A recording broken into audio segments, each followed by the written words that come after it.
through this? I guess we'll get the answer together later on. How do you like my outfit? Well, there's a story behind this. This suit is a tribute to Ellen. She made this suit for me as a junior in high school, which goes back to 1964. There's two things remarkable about that. I think you know one of them. And the other is that I even found it. It was, you all know Grandma. She just had such a problem throwing anything away. And so I was downstairs and I opened this closet like, oh my gosh, this is full of clothes. And it was the old vintage stuff. That's where I found it. Along with her wedding dress. Evie, please stand up. This dress was also down there. That was the dress worn by Ellen's sister Mel, right here, as a bridesmaid gown. In 1965. That was down there. So a lot of gems. Thank you, Eve. Appreciate that. Oh, the other thing is I even fit into it. I thought that was remarkable in itself. Okay. I've entitled this Ellen's Journey. And there are some words by a folk singer that I really enjoy. Her name is, I think, folk singer, Kate Wolf. Memories of 50 years fade into a bright parade. And for me, that was really the case. In this case, 51 years of memories that came together in a really bright parade. I have all these really sharp memories in my mind, and they just kind of go streaming along. And it's just a kind of a bright parade. So I want to take you on this journey, and starting with the fact that she was born November 25, 1946. And here she is at 9 months. And it looks for all the world like she's got something important to say. Hasn't it? She has something that she really needs to pass on to anybody who will listen. And that kind of describes Grandma Ellen. We'll get into that too. So, but she always had something to say. And if we can see the video clip. That was true right up until this clip was taken 3 days before she passed away. It involved a brother who flew in from Montreal specifically to spend a little bit of time with her. How's the volume? But anyhow, so that's how I got to see her place.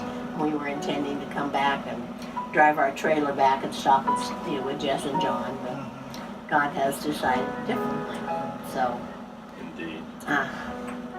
Anyhow, so thank you for making up for that loss. Yes. But anyhow, tell her to always post those kids. We will. Yeah, because it really is fun. The one I got that I remember the cutest was Vinka writing on their inside. Oh yes. That was so cute.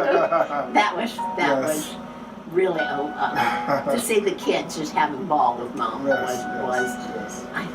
this is winter time and they need that indoor whatever, Yes. I don't know what was outside, but lots of snow.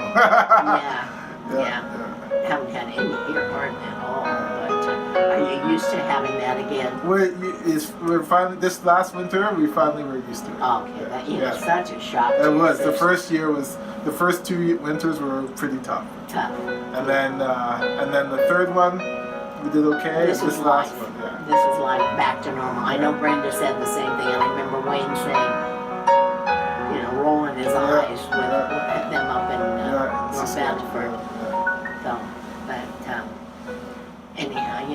but we've missed you. We've missed you down here. This little collegiate just keeps plugging along. And I think that's what we're going to be. Somehow we go this way, and I think we're just going to be. And why God? Of course, if you had seen Joe the other day, remember when Joe came? Were you here when Joe Robinson came? Yes. Okay, do you remember how skinny he was and how stressed out he was about his job? You should see him now. He is a father of two little ones. Thanks, Dave. Go back to PowerPoint. So at 9 months, she's got a hand in the air. She's still talking with her hand at the end. So, yeah. And with me, she didn't have a lot of energy. But, you know, I'm around all the time. But if a visitor showed up, she had enough energy that she would, people just energized Grandma Ellen. People energized her, and people fed off of her energy, and there was a symbiotic relationship that was really great.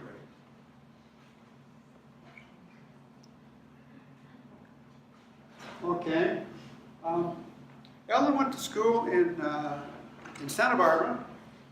She graduated in the class of 1964. And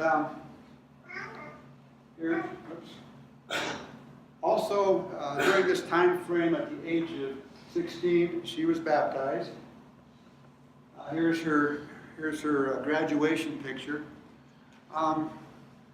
This next picture that comes up here, I'm not going to put it up right yet, probably created more questions, more like, what is this all about? Well, I gotta give you the backstory here. Ellen and I started dating well, she was 50. Okay? And she was dating this college dude who was a sophomore. Ellen said more than once, you know, all my girlfriends came up and told me, this is bad news, just don't have anything to do with a college guy because he will get you in big trouble. And that was more than once she got that little message from her girlfriends. So, methinks that she probably should have followed their advice. Because, yeah, she's trying to figure out, okay. Okay. Cute. So I enjoyed that picture. It speaks volumes. So I graduated. She was there at the ceremony. And now I'm in a real dilemma because I've been accepted to grad school at Michigan State. And I had reviewed this a lot with her. And I said, well, you know, I've got several years at Michigan State. You're going to wait for me, right? No. Oh. I guess I should, this kid's smart. You know? I guess I should ask you to marry me. That'd be a good idea.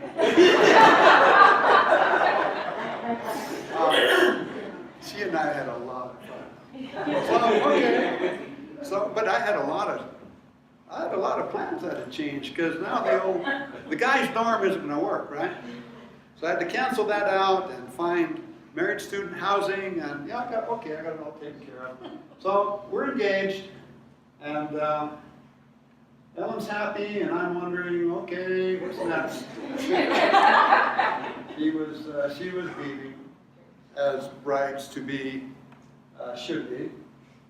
So I'm off to Michigan State in June, and she stayed behind till September, and I have to agree, that was a long several months, I can assure you.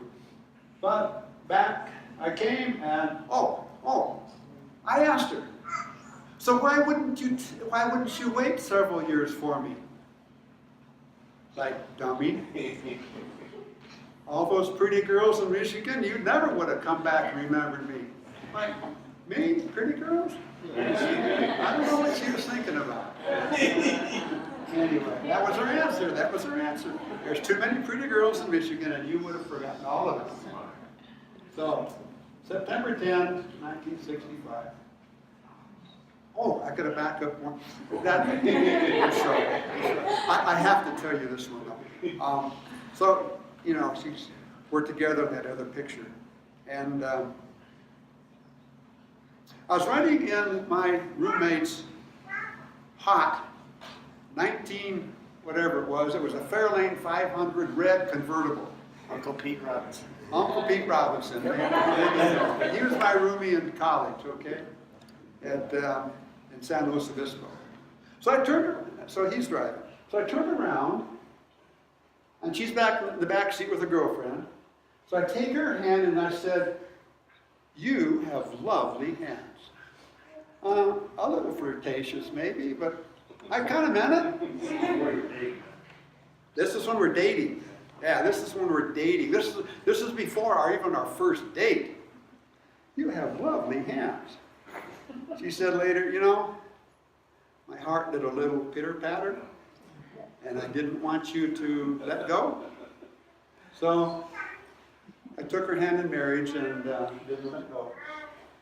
So yeah, that was our first experience together, I guess is what you would say. So I'm off to Michigan with Ellen, and I think we had about 3 cardboard boxes back there in that trailer. She still has them, I'm sure. It's a Ford, John! Why didn't you keep them? You know what happened to that thing? It quit running. It quit running, so I parked it on the side of the road at Michigan State University, and one day it was gone. So we're in marriage student housing. You know, we're kind of getting used to each other, kind of getting used to new surroundings, and we're pretty happy there, but Ellen soon found that wedded bliss sometimes is not all that great.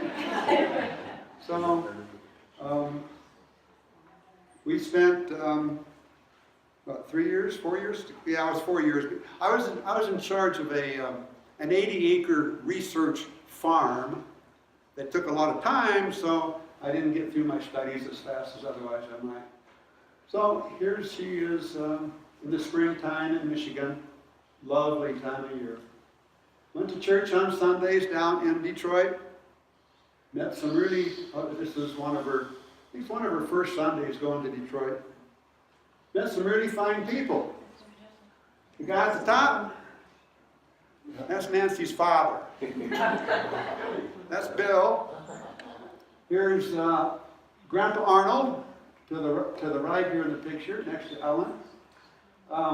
So that's Uncle Arnold, Annie Evelyn, and that's Shirley, and this is Margie's father.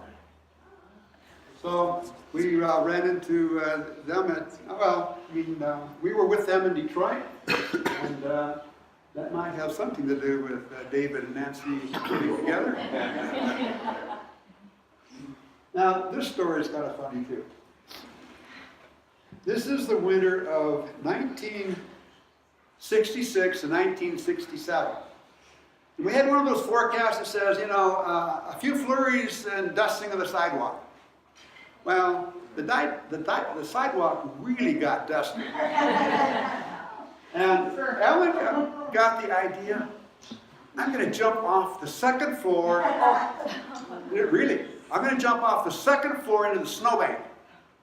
And whenever you impact snow that dramatically, it turns to concrete. Ellen couldn't wiggle a muscle below her waist. She was just like this. And she thought, wow, this is pretty funny. And so the guy behind. So I had to get a shovel And I had to dig her out literally down to her knees to get out After you took a picture. after I took a picture. Pictures first. Yeah, so she thought that was really funny. She took a picture too. Is that you digging her out? No, this is me trying to dig a pathway from my front door to the parking lot. And that's how much snow I had to work my way through. That was a grand time. There was a good old boy from Tennessee, and he brought some of the local libations with him. So he had a little moonshine, stuck it in a snowbank, but I didn't touch it. Yeah, if you're an expectant mother, you better have a friend with a snowmobile, because that's the only way you're going to get to town. Either that, a pair of skis cross country. So yeah, that was that infamous storm that dumped about 3.5 feet of snow. For only time they've ever shut down Michigan State University. So we have our BC years before kids. Oh yeah, these were fun. Okay. I'm through school. I'm free to pursue my activities that I've always enjoyed, which is backpacking. And everybody loves backpacking, right? Oh, yeah, everybody loves backpacking. Yeah, Ellen, you'll love it, you'll love it. She had never slept on the ground before in her life. She had never, she never even owned a pair of hiking shoes. So yeah, we're gonna go backpacking. So I chose, on the way home from Michigan to California, we would go through Idaho. This is the Sawtooth Wilderness area, and we start at the other end of the lake. So this guy here is going to take us to the other end of the lake, and she's doing pretty good for a first time. She's doing pretty good. She's doing real good. Amenities weren't great. You know, that's how we started, Martha. A tent? Who needs a tent? You heard about that? Yeah, you heard the story. Okay. Yeah, so she was definitely underwhelmed with that. I got a directive on this trip. I don't cook anymore. Going backpacking, you cook. So that was another thing that we discovered here. But the real key to this whole story is this slide right here.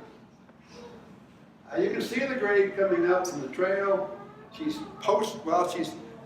trying to follow steps in the snow that I kicked in for her. And this is called Kramer Summit. And she told me afterwards, when we were on that trail going up and I was in the snow, I asked myself a question. Why in the heck am I here? She did. She asked herself that question. And her answer came every time she took a step. Because I love it. Because I love it. Because I love it. And she says that was her clear to the top. That is what she had to tell herself. I was like, she did. She really did. And you don't really appreciate how much until you don't have it anymore. So anyway, up at the top, she's cruising, Evan, and things got a lot better, and we finished and met my parents, who had driven from California while we were on the trip, before cell phones, and we met within 2 hours in this off-road camping spot in Idaho. So we made it together in 2 hours. So eventually kids, yeah. Started with John, born in 1970. And Ellen was the happiest mother to be. Oh, she was so excited. And she was a good mom. She was a good mom. Took good care of both kids. There's happy little John. What do you think, Jess? Yeah, pretty cute. Yeah, where's she? The ladies knew in a way. John was my little helper. He had his snow shovel in the winter, and he would go out and help me shovel snow. But that wasn't the case after he turned 10. No, John learned a lot. In the summertime, he had a little push lawnmower, and he just followed me around wherever I went. There's a little push lawnmower. In the fall time, he had a rake, and he helped me rake leaves. And he was always busy helping Dad. David, born in 1973. Yeah, he was a cute little guy. And Mom was pretty affectionate there. He took after Mom a little bit. And yeah, kids got along really well together. At that age. I think David gave him that fisticuff on the cheek. Yeah.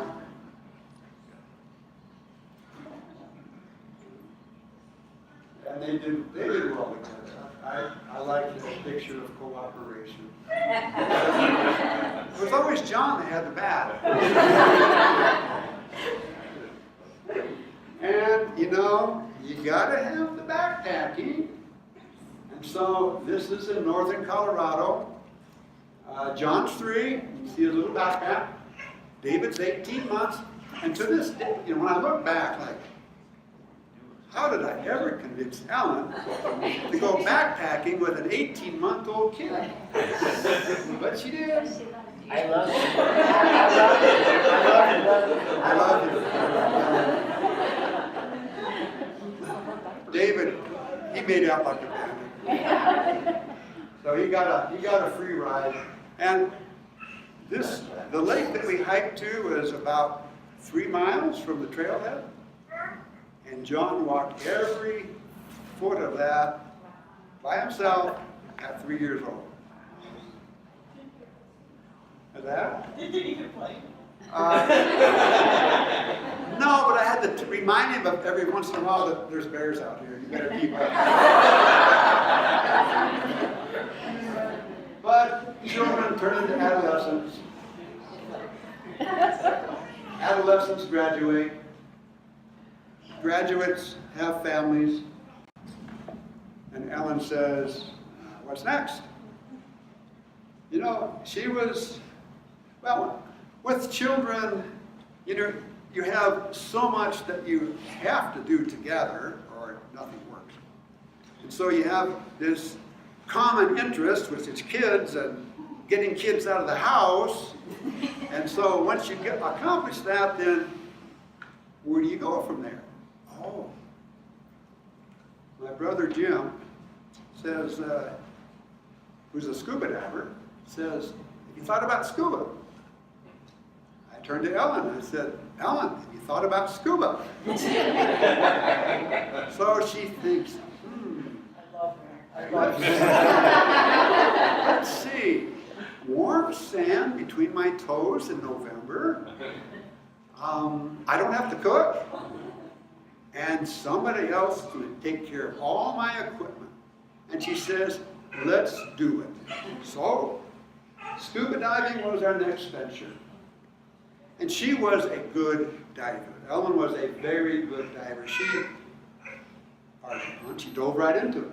And here we're hanging out at 15 feet, which is a safety stop, which you need to do if you're going down to 100 feet or whatever to get rid of nitrogen gas. So it's an off-gassing stop. Here she is hanging on the rope at 15 feet, following directions and, well, following protocol, I should say. Very good diver. She, along with myself, we had advanced open water certificates.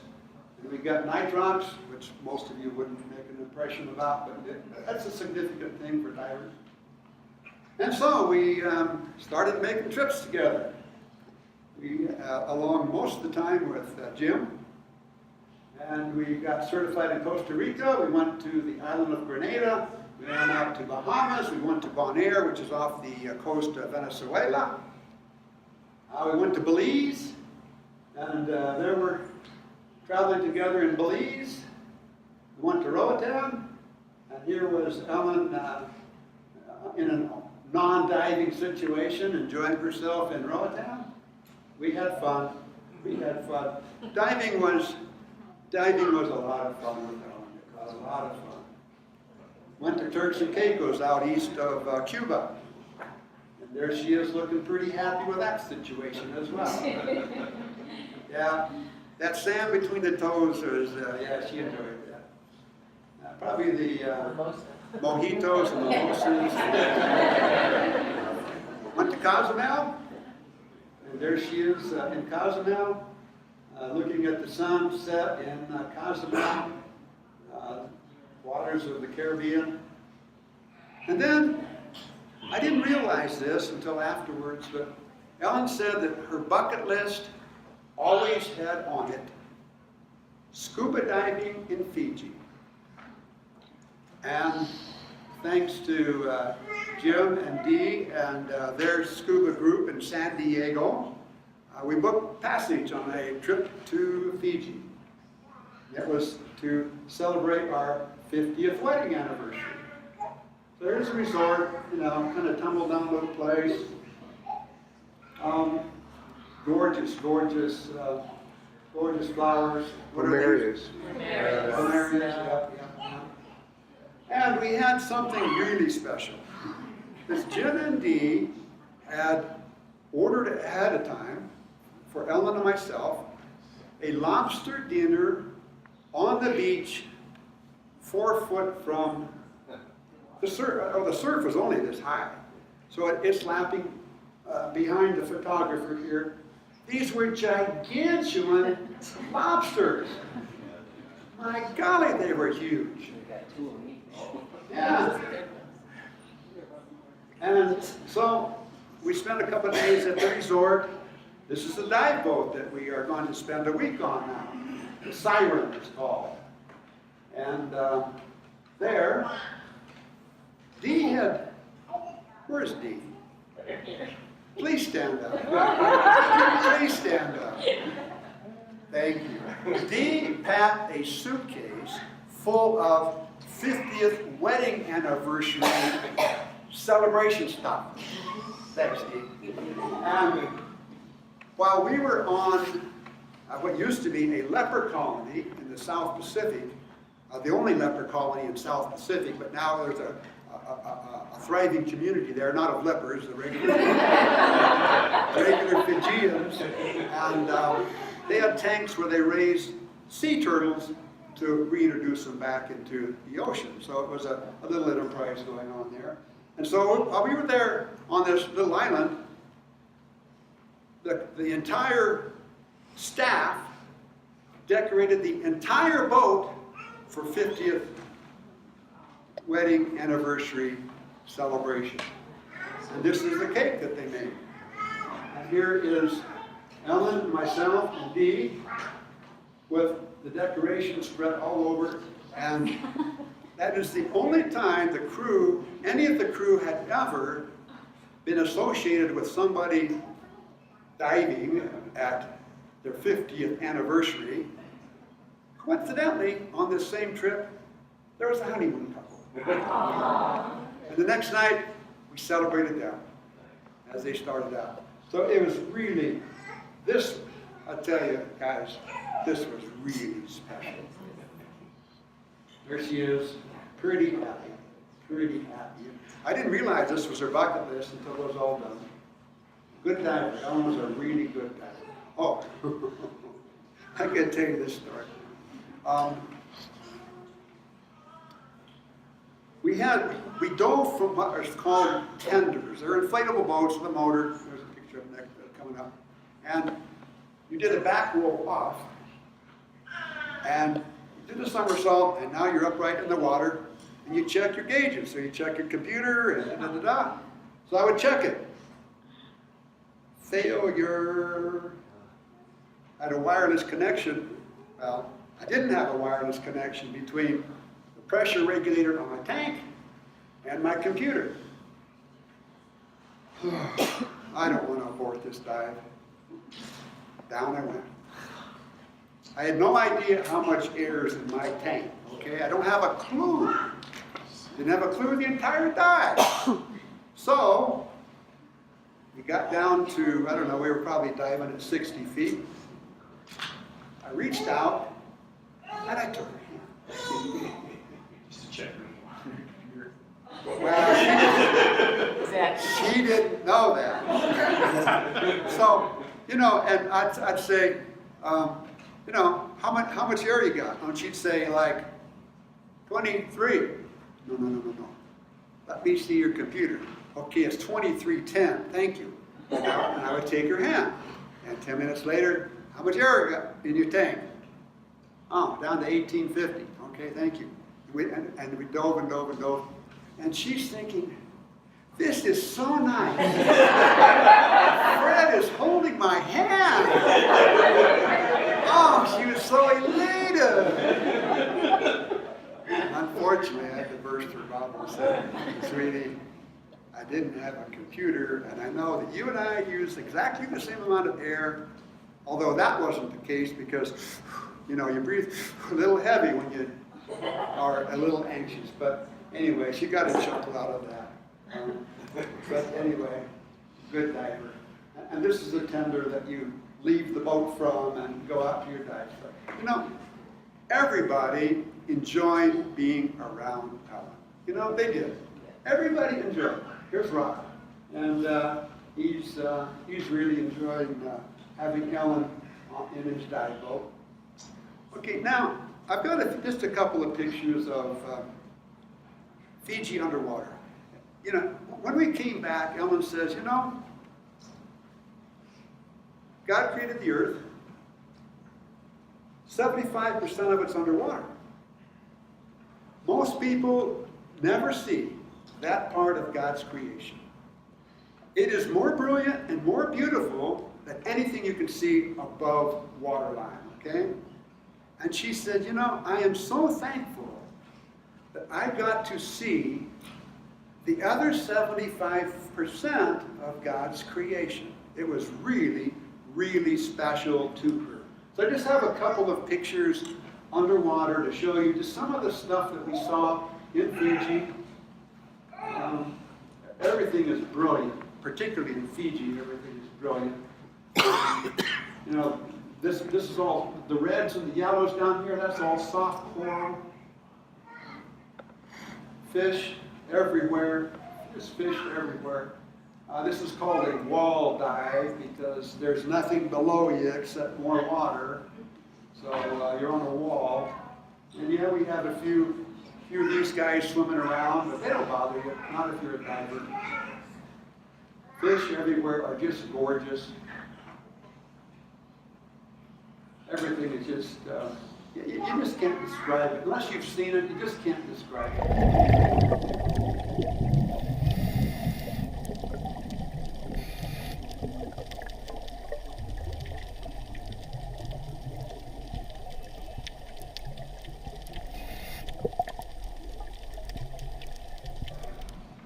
So I'm glad she was able to enjoy the last thing on her bucket list. This is on the island after they gave us a reception, the leper colony area. So, you know, I miss my dive buddy. 17 years as my dive buddy.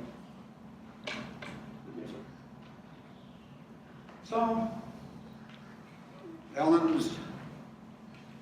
the end of Ellen's day has come. These are all taken in Fiji, by the way. So at the end of Ellen's day, I asked myself, who was she? Who really was she as a person? We've seen things that we did together, lots of fun, and enjoyed all of that, but who was she?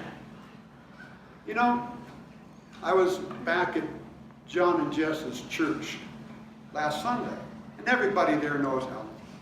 And to a person, people said, you know what I remember about her? Her enthusiasm. She would have, you know, she was just so enthusiastic all the time. You know, This is our 25th wedding anniversary. It's my parents' 50th wedding anniversary. I don't know what it was, but something just struck a funny chord for Ellen, and she just gets everybody laughing, you know? This is at her dad's 90th birthday. That celebration that was a surprise to her father. Can you guys see okay? Okay. And again, she's just so, the fact that he had no clue, she was just so excited that we were able to pull this off without him knowing anything about it, and she was just plain excited. Well, I got to tell you about this picture. This is our 20th anniversary, and this was before diving. I took her to Kauai, and there was a luau at the Sheraton. And so, you know, we had our pork wrapped in palm leaves, and we had our poi, which tastes like something you'd use on the wall to hang wallpaper with. Oh, sounds terrible. Yeah, wallpaper paste is exactly what it tastes like. So we have the dancers up there, and Ellen and I sat in the front row. And they did their thing, and one of them looks out and says, I need a, can anybody, would anybody volunteer to come up and help me with this next, you know, dance or whatever? Everybody sat on their hands, and noticing how brightly Ellen was dressed and how it kind of went with their outfits, she says, would you come up and help me with this? And you hear a chant, yes, yes, yes, yes. Everybody's chanting for her to get up there. And she had some moves I haven't seen before. Oh my goodness. And she was enjoying them. And afterwards, an ovation from everybody there. But, you know, that's Ellen. She will, there's nothing that she won't try. You know, if she can take David backpacking at 18 months and not, you know, kill me over it. I mean, so, yeah, this is a piece of cake. And she just, no matter what it was, how about scuba diving? Oh yeah, let's do it. So, yeah, that was her. That was her. Here's a few quotes from people. This is from David Shell Sargent. We will miss her exuberance at Bible talks with her yes, yes, and ah. She was, or it was actually ah. Hadn't thought of that before. But she was always so engaged. She was. And I'll tell you, for those of us who have given a Wednesday night Bible class here in Denver, there's been many a Wednesday night presenter who has been glad that Ellen is in the audience. Because she could ask a question or she could make a comment, and all of a sudden there's lots of discussion and the class is just turned around, you know. So that was her. This was from Jim Cowley. The memory of her smile and enthusiasm during and after class we had at your house will long remain with me. Oh yeah. And then there's the Bronco game. Ken, if you're going to talk about Ellen's enthusiasm, you got to bring this game up. We're Brad and Susie's house, and it's 1997, and it's in a game which generated. It wasn't 97. No, 97. What was it? 92 or something. 92. It's one of the early games. Yeah, it was the first time we went to this. Yeah, first time we went. Yeah. Not the 80s. And there was. We're playing Cleveland, right? Cleveland Browns. Yeah, playing Cleveland in a playoff game or close to it. And they were able to get the ball down to the 2-yard line, Denver's 2-yard line. And I remember a comment by interior lineman Keith Bishop who said, guys, We've got them right where we want them on the 2-yard line. 98 yards to go. 98 yards to go. And this then turned into the drive. Remember the drive? Then shaking his head. Yeah, everybody remembers the drive. So, pass after pass. Elway completed a pass to one of the 3 amigos in the end zone. Literally, this is what happened. Ellen came off the couch so high, she cleared the couch. She had about, if she had a bit of ski jump, it would have been a great performance. She came off the couch this high. And when she landed, she broke a spring on the couch. And for the rest of us, that was hilarious. But oh, she felt so bad about Brad and Susie's couch. Okay. So what else do we know about Ellen? She was a teacher. She just was a natural teacher. She had Sunday school classes for John and Dave, and John's 3 years old. Sunday school classes, you know. Well, here she is when she is 20, and this is at a Bible school in Indiana. And notice in the background the cardboard. It's a timeline. Anybody who knows how Ellen teaches, it's always with a timeline, and it goes clear back to, this would be 1966. It's when she had her first class. Here she is 2 years ago. We have a timeline. No? Okay. But anyway, she taught up until she was 70 years old. So for 50 years, she was a teacher. And she loved teaching kids. She loved teaching kids. Here's what Richard and Sue Young, they're down in Texas. Our daughters were impressed with her love of teaching and told us about how she made her 2 fingers into a map of the Red Sea and the Persian Gulf. This would be the Sangha. She always made us feel comfortable and welcome at your home for Bible class. So she loved teaching kids. Not only about the Bible, she just loved teaching kids anything that she could do with her hands. And so I thought this captures her spirit in teaching.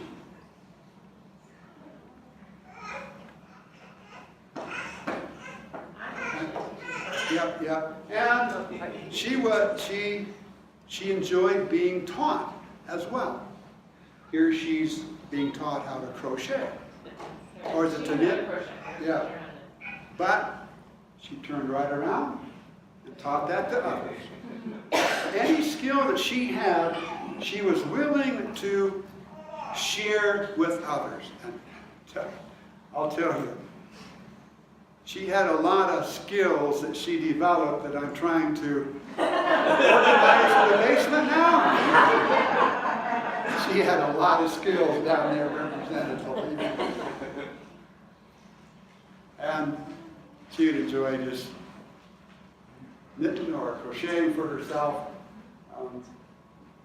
wherever she had some.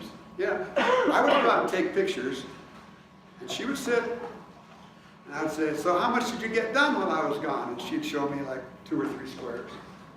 So, and this, I think, really captured Ellen's imagination. Did she have any?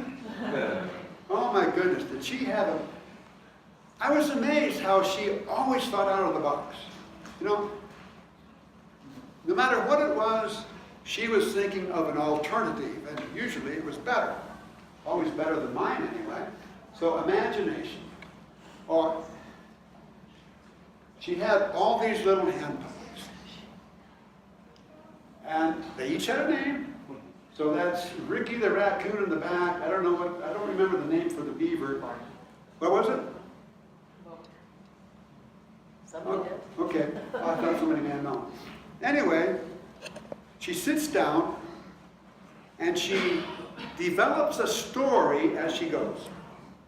So you have these animals talking to each other, and they're doing this or doing that. She has this dialogue going between these two little animals, and she'll bring another one in and get that little animal involved in the conversation. She has this dialogue going that 10 minutes ago she didn't even have in her mind.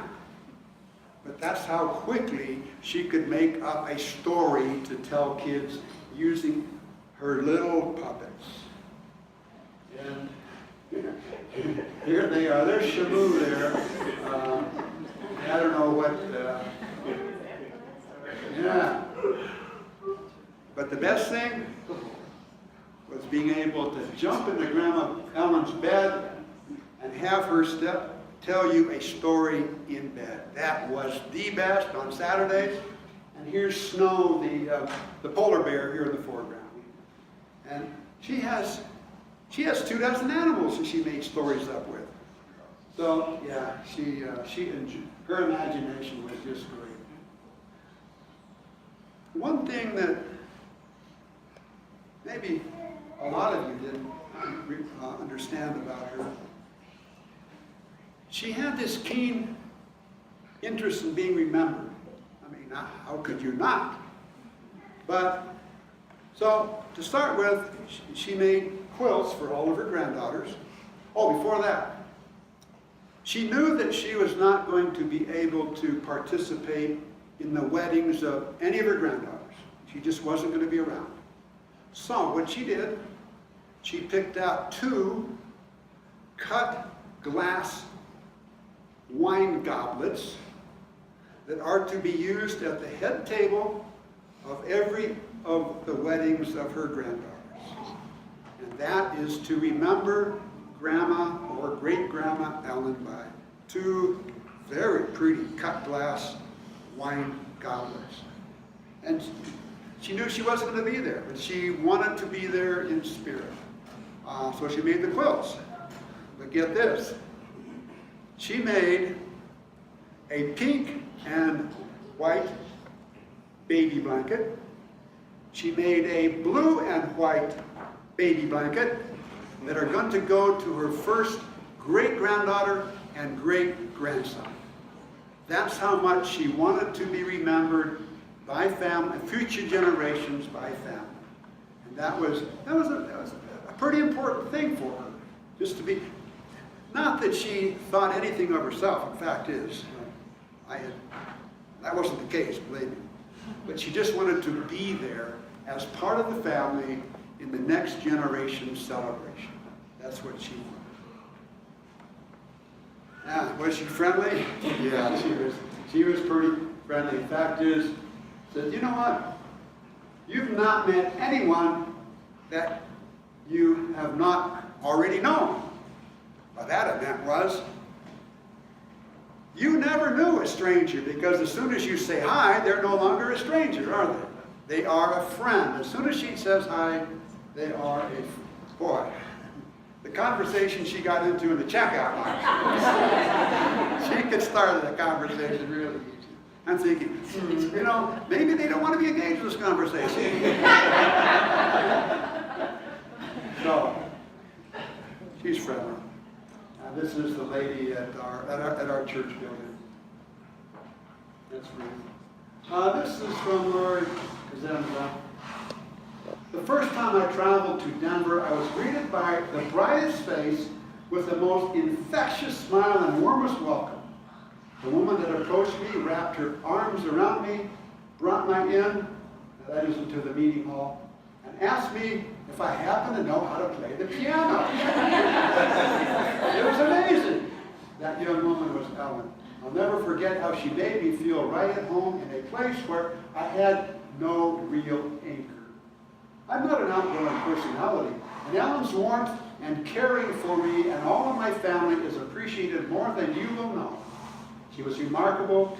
She was a remarkable spirit and a most positive example of God's love. This is Anne. When I went to Rocky Mountain Bible School for the first time in 2013, I only knew Jeff and Kelly Jonah before arriving. I was only there for the weekend. Ellen took me under her wing as a newbie and invited me on an outing in which we walked through the gardens. This is at Steamboat Springs. You with your camera, Ellen with her chime. It was a visit I will never forget. It's always important to welcome someone new, and I felt very welcomed by her. Since then, I was enraptured by her congeniality and her beauty. Margie, her sister-in-law, wrote this. But what I admired about Ellen is how she could talk so easily to people. She could talk to perfect strangers, yes. As if she had known them for years. No matter where we were, I would see her talking to people. She was always warm and engaging and laughing, always, with a big smile on her face. I wondered, what is she talking to them about? Yeah, me too. The fact is, she was always friendly with whomever she was with, whatever she knew, or whether she knew them or not. It is special. And Ellen always saw the best in everybody. I remember standing next to her. She has a conversation going with somebody, and somebody might say something a little negative about somebody else. What Ellen would do? She would find something positive to say about that person and direct the conversation in a positive flow. She always found something good that you could talk about if you're talking about somebody. You know? None of this negative stuff. Many of us know David Lloyd. As a cherished memory of mine with Ellen is one time I was visiting in Denver as a young man, and you had me exhort. It was a very average exhortation of mine, and Ellen kindly said it was just like my dad. And Bob Lloyd, his father, was highly respected in his teaching ability and said it was just like my dad's. She was trying to encourage me onwards. It definitely was not a great work of speaking, but I've always remembered that and how she supported me from then and onwards. Well, that's Ellen's journey. It's my bright parade of memories. We started out pretty young. As some would say, real young. We journeyed together, hand in hand, 51 years. Can't say it was all roses, but as marriages, there's ups and downs in marriages, but generally speaking, ours was always up. And she was my buddy. So with that, I'll give it back to Josh. And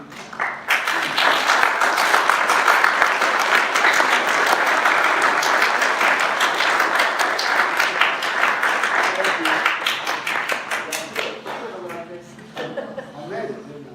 You made it. Can I introduce the next one? Yeah. Ellen's sister, Mel. I'm sorry, I have to say. You are a great composer of both music and words. Are you up for this? I'm going to try. She's going to try. I'll do this one. She wrote a song for him, and Mel will play that for her. Mel.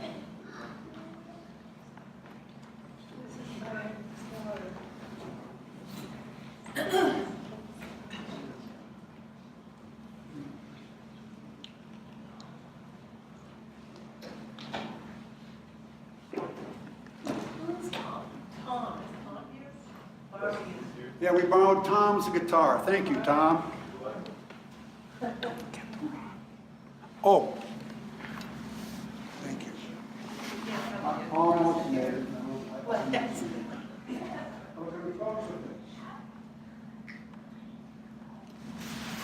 This is just a rock. Piece of sandstone, and having had lots of courses in geology, I recognize this as a piece of sandstone. You can find it any place. You can find it any place you go to in Utah. Lots of sandstone in Utah. Ellen asked me, put that on my nightstand. Okay.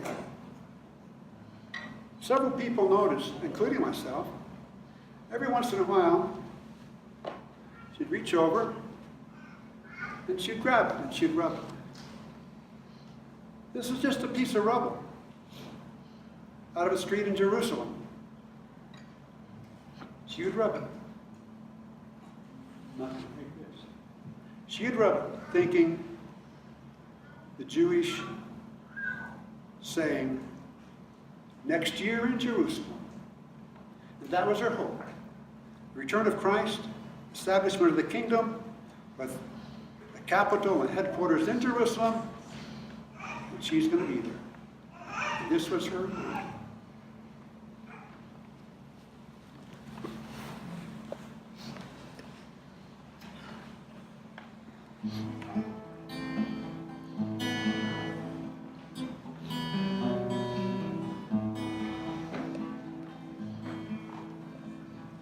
We're only travelers in this foreign land.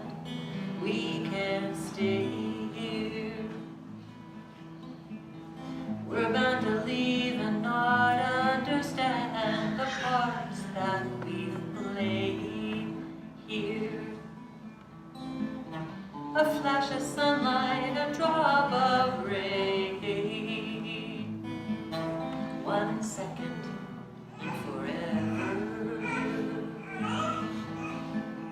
is the expanse of our mortal domain, the plight of our endeavors. And though the winds of time will take us in their season, our living is the rhyme, the love we share, our reason. And through this time allotted to me, I have come to know you. And you become a special part of me, another soul to grow through. The moment now is all that we have, so grab it, don't let it pass by. We are the sum of our experiences, so gather them and fly. And though the winds of time will take us in their season, our living is the rhyme,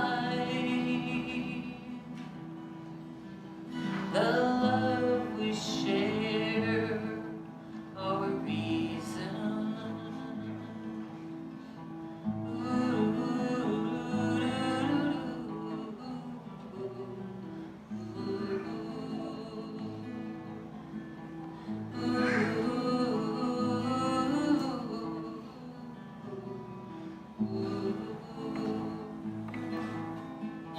The moment now is all that we have, so grab it, don't let it pass by. We are the sum of our experiences, so gather them and fly. And though the winds of time will take us in their season,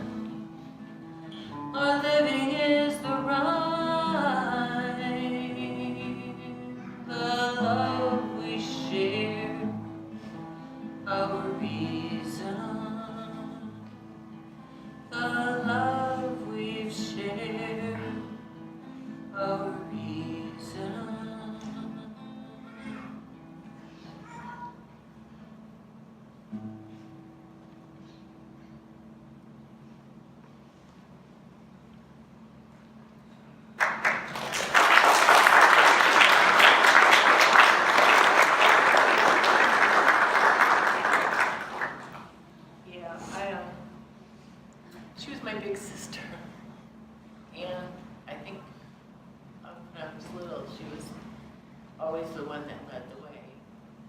And she was healthy until she wasn't, you know, and she lived it all the way up to that point, you know, and then when she found out she was dying, she was so brave.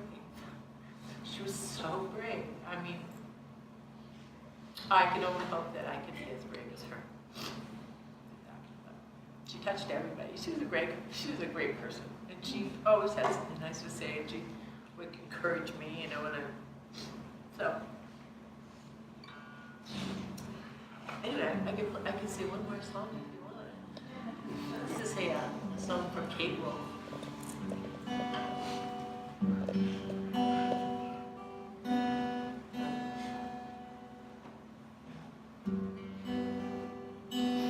Sorry.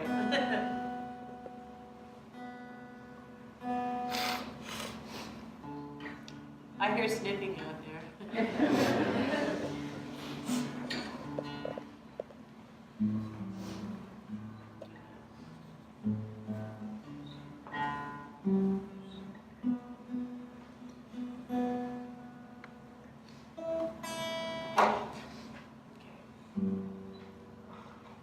Now I'm shaking, everyone. Kind friends all gather round. There's something I would say. What brings us together here has blessed us all today. Love has formed a circle that holds us all inside, where friends are as family, and loneliness can't hide. You must give yourself to love, if love is what you're after. Open up your heart to the tears and the laughter, and give yourself to love. Give yourself to love. I've walked these mountains in the rain, I've learned to love the wind. I've risen up before the sunrise just to watch the day begin. I always knew I'd find you, but I never did know how. Like sunshine on a cloudy day, you come before me now. So give yourself to love. Love is what you're after. Open up your heart to the tears and the laughter, and give yourself to love. Give yourself to love. Well, love is born in fire. It's planted like a seed. Love can't give you everything, but it'll give you what you need. And love comes when you are ready. Love comes when you're afraid. It'll be your greatest teacher, the best friend you have made. You can sing along with me if you want. So give yourself to love. Love is what you're after. Open up your heart to the tears and the laughter, and give yourself to love. Give yourself to love.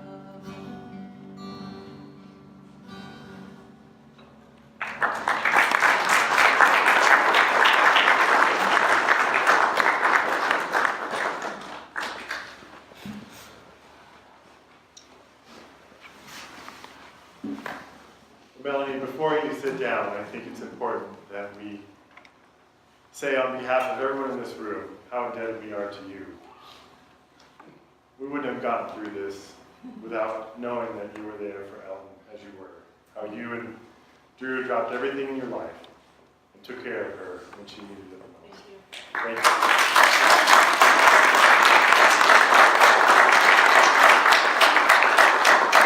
you. she would have done the same for everybody, you know. That's how she was.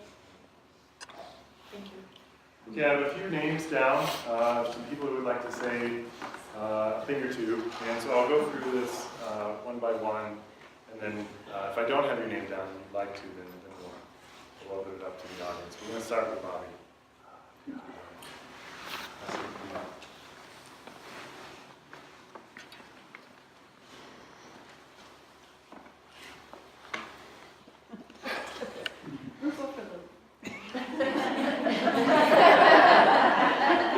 There's got to be a clown in everyone.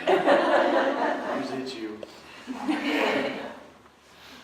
Yeah, I remember Ellen being a real good cook. And when Fred was talking about backpacking and he made Ellen do the cooking, I thought we should have took Ellen backpacking with us when we went and left Fred and got a couple words. What is it, chicken a la king? That was some tasty stuff, Fred. But Ellen, she's been my sister for 51 years. She's the first sister I ever had. And my first memory was when I was about 4 years old, and it was of Ellen. And my brother Fred, he met this gal up in Santa Barbara. He brought her down, and I was talking to somebody up at the Santa Barbara meeting. He said, that's where all the chicks were. It was at Santa Barbara. So I think my brother Charlie went up there once or twice. But anyway, so he brought this gal down. I don't know how. I was 4, so I guess she was about 17 or so. And we were, back then we thought we were country boys. And so first thing you got to do to bring a girl around, you got to introduce her to guns. So Fred gets out my dad's old 12-gauge shotgun. And so me and Jim we're Fred and Ellen were standing there. And Fred's going to teach Ellen how to shoot. So we're standing by the hay barn, and Ellen's like, well, what do I shoot at? He goes, oh, I'll just shoot at that walnut tree over there. So, but Fred didn't give her any real instructions. So, just pull the trigger and it'll go off. So she aimed at the walnut tree, and my brother Fred stood behind her. And when she pulled the trigger, the gun hit her shoulder, knocked her backwards right into his arms.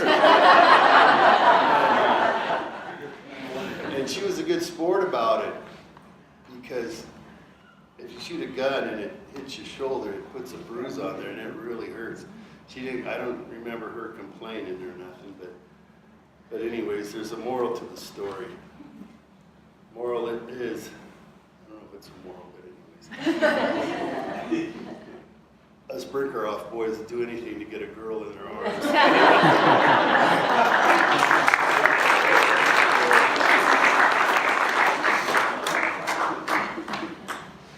Jimmy, can we have you go next? You ready?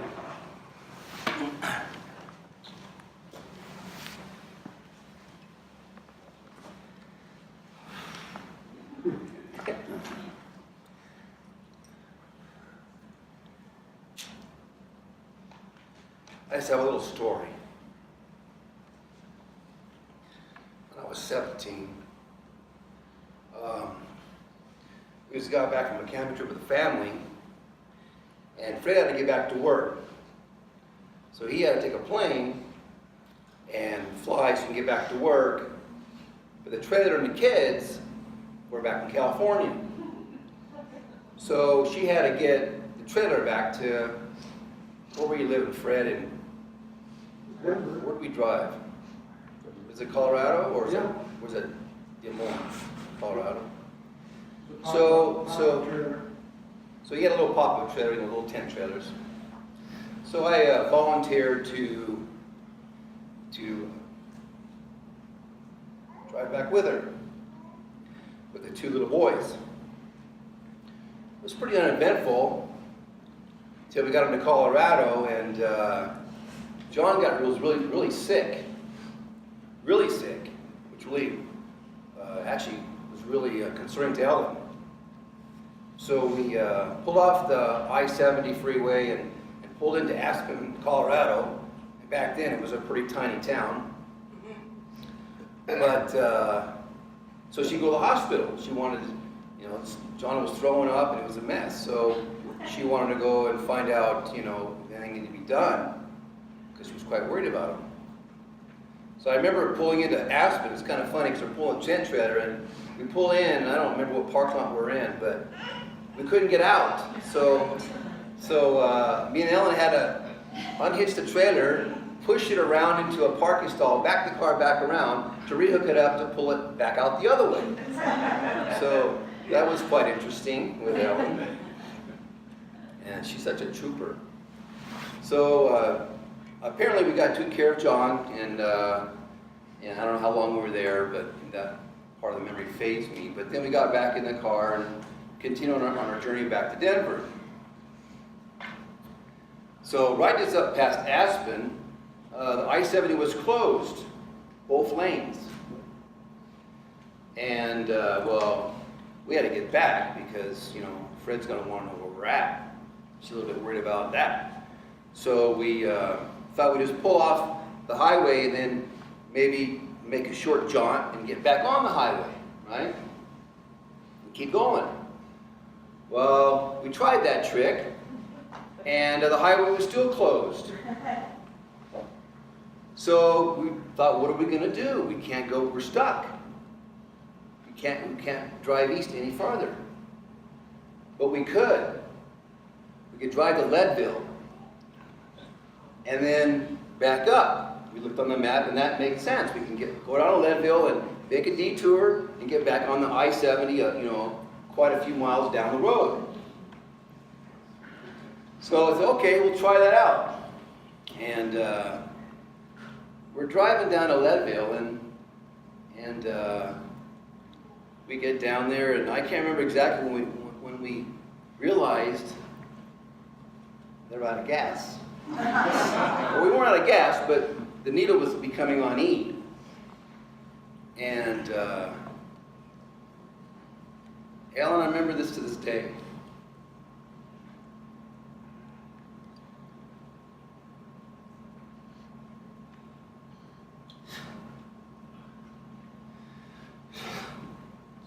She said,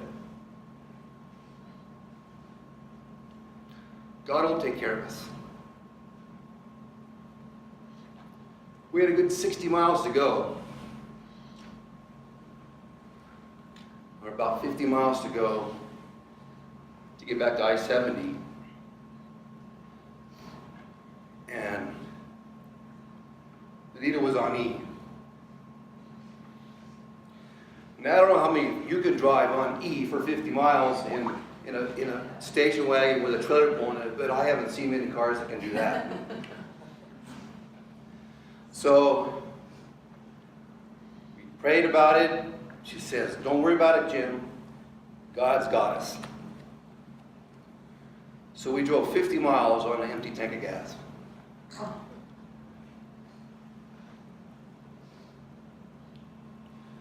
So,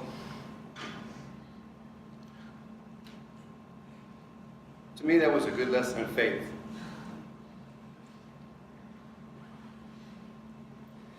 Ellen had a tremendous amount of faith for her whole life. She always knew that God would take care of her. In any situation.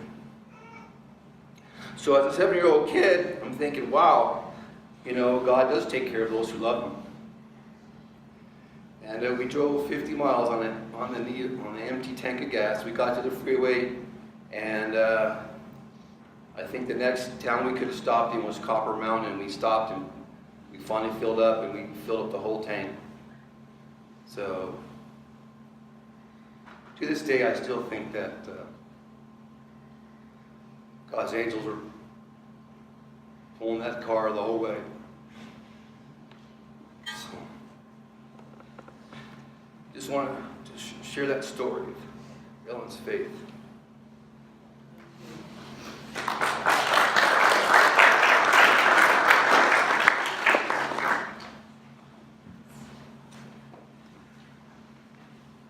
Got it. A poem. Even prisoner.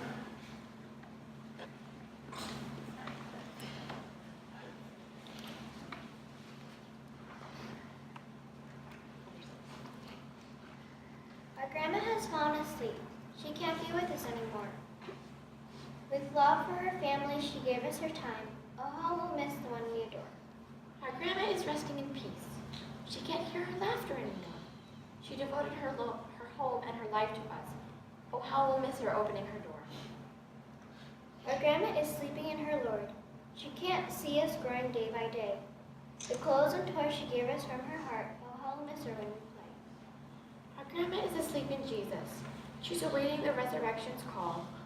The good examples she set for her family to follow. We'll work hard, we won't fall. Our grandma is slumbering in hope. She followed his will to the end.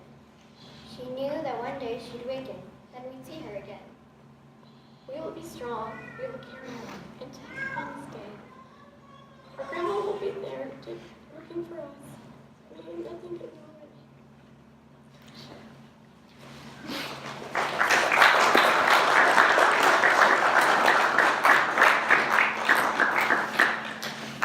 Thank you, girls. I was holding it together until that. All right, those are pretty hard to top. But if there's anyone else that would like to share anything about Grandma, please feel free to come up and do so. Okay, I want to say, and if I cry, I'm just going to apologize. I'm not going to stop. Just keep going, okay? I'm Nancy, Ellen's daughter-in-law. I'm married to David, the little cute one in the pictures. Sorry, not your cute. And I mean, I can't say we didn't drive each other crazy occasionally. She was my mother-in-law. But I really came to appreciate some of those qualities that the other people were talking about. We did a lot of stuff together. We went on road trips together, like Uncle Jim was saying, and we dealt with sick kids and head lice and cars going in the ditch and blizzards together. And while those who remember her will know that she could worry and panic with the best of them when nothing was wrong, when they came to a crisis, like Uncle Jim was saying, she was right on. She never got mad or laughed out at the people around her or panicked. Like when there was actually a problem, she was amazing. Like total faith and control. It was only when nothing was wrong. Right? That was her. So I have two little stories that I want to share. The first one is during one of the toughest times in my life when we couldn't afford a house anymore, and so we had to move into this foreclosed home that was a horrible, disgusting mess. Like they had peeled up all the carpet and linoleum because we think the previous owners had let their animals, had just abandoned their dogs in there because every surface of floor was covered with dog poo. I don't even know what was on the walls and ceilings, but like the floor was the worst. And I can't quite remember why, but the first week we had the keys to the house, I was either away or working full time or maybe in denial, but I couldn't face that house. And so Ellen came every day for a week and spent hours of her life. Every day she would spray bleach on these horrible, disgusting floorboards and then scrape away the dog poo and then and vacuum it up, and then move to the next square foot and do it again. And she did this every day for a week before I could even manage to deal with this house, because that's how she took care of the people that she loved. And it was really amazing.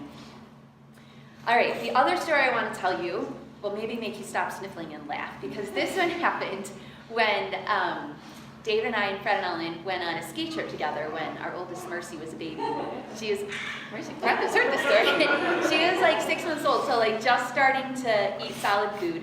So I thought I could go ski. Ellen was new grandma. She was really excited. She didn't care about missing skiing. She got to spend the day with the baby. And I would come back at lunchtime to nurse the baby. And other than that, Ellen could feed her with, baby food. And so I ski back to the condo at lunchtime, and I let myself in the door, and I hear Ellen scream and run away.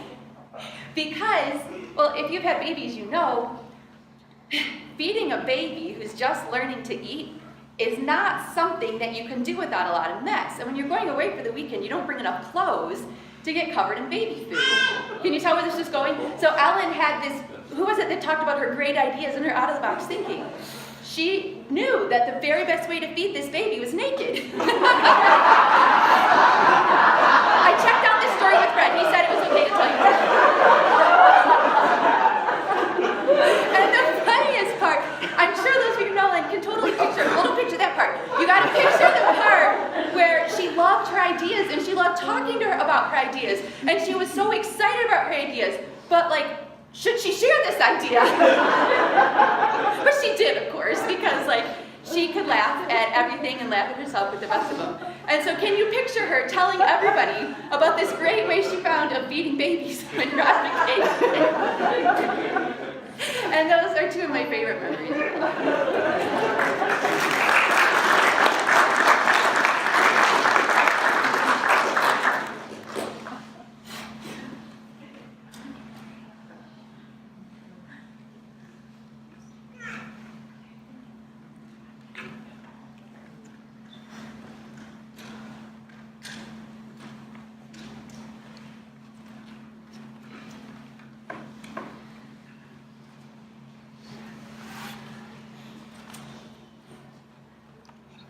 I'll try to get here.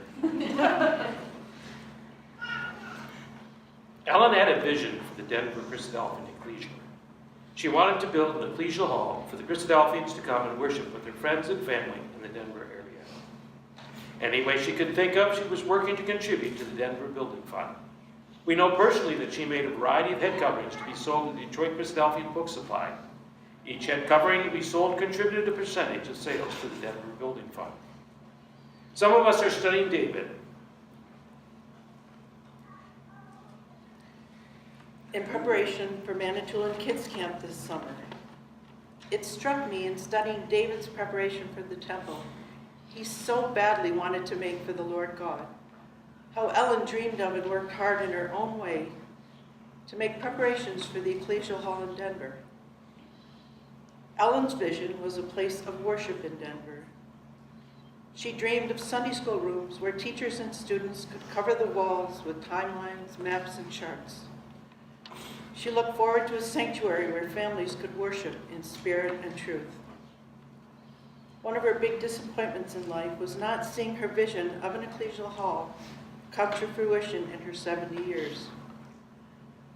But just as David could prepare for something for the next generation, Ellen could also prepare to the best of her ability for the next generation of Christadelphians in Denver. And just as Solomon built a magnificent house for the Lord with fame and glory throughout the land, we pray that Ellen's vision will come to pass if Christ remains away.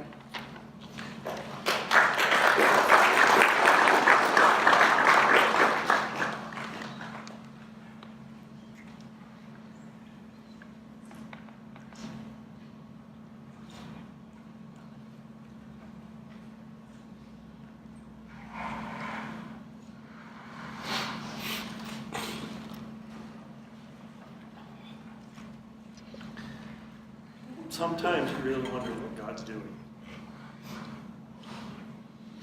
Like why he would give two boys to a mother that had never raised boys.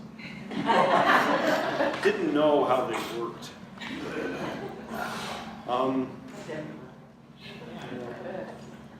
And not only did God give her boys, he gave her Brinkerhoff.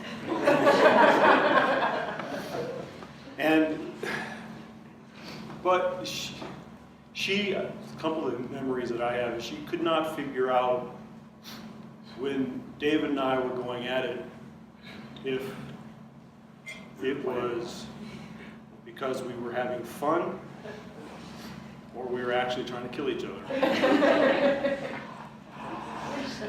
Depending on the situation, but she couldn't tell. Right? But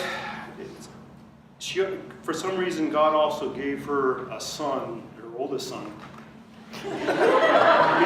that was the exact opposite of her personality. Everything that she was, I'm exactly the opposite. And for some reason, God knew that that would work. And it did. So as I'm thinking what I went on to get up here and talk about my mother to you today. And as with a lot of these things, you don't actually realize what's going on until you reflect years later. Is that the one thing I can say about my mother is that, kind of like with the story that Nancy just told about the floor, is that if there was something that had to be done, she'd do it. And she would never complain about it. Things like learning how to play the piano for the Denver Ecclesia with 2 fingers because somebody needed to play the piano. Or there was a few years there when our family was going through some pretty tough financial times, when she would take jobs because they had to be done. Whether it was an assistant lunch lady or a reading aide or the job that actually, when she had to be bent over for years, and I don't want to go into detail, but the job that she had actually caused her physical pain on a daily basis. But she did it anyway, without complaining, because it had to be done. Just like Nancy's story. I had never heard that story before, Nancy, by the way. But she did things because they had to be done. Not because she wanted to necessarily, but she never complained about it. It's not only till I reflect on my entire childhood that I come to this realization. And that's who my mom was too.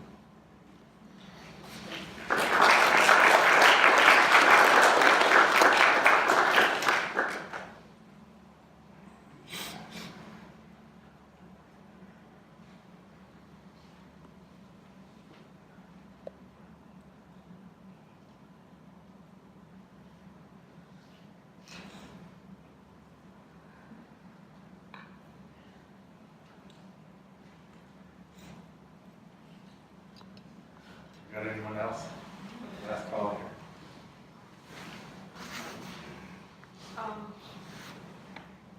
I don't actually know what I'm going to say, except that Grandma Ellen always wanted to be a part of my life. She lived 1,300 miles away. And I really wanted her to be there for my graduation. And she wasn't. And she Papa Fred, Grandma Ellen are the 2 people I wanted to be more in my life, and I'm sorry that I didn't make more of an effort.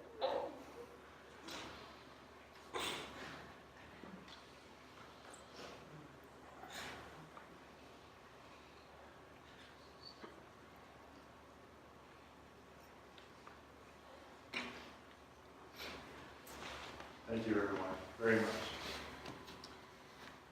After we close in prayer, everyone is asked, please feel very welcome to stay for as long as we need to. There are going to be some refreshments in the kitchen. We'd love to have time to visit, enjoy one another together. We've also been asked to make this announcement. There's a guest registration book on your way in. Some of you did already sign in on that. If you haven't, please put your name on there. And if you did sign in, but you didn't put your address, the Fred would really like to have everyone's address on the sign-in book, so please go back and check on that. Let's close our service this afternoon, bow on your heads with this word of prayer. Gracious, loving, creator of all things good, we give you thanks for blessing us with time with Sister Ellen. Her twinkling eyes and vibrant smile made us feel welcome and safe. She laid out for us an example of what it is like to have the mind of Christ. She has performed her service to you and now waits for resurrection. If we can pray for anything now, it is to have her memory in our hearts. Grant us that, dear Lord. Even so, come, Lord Jesus.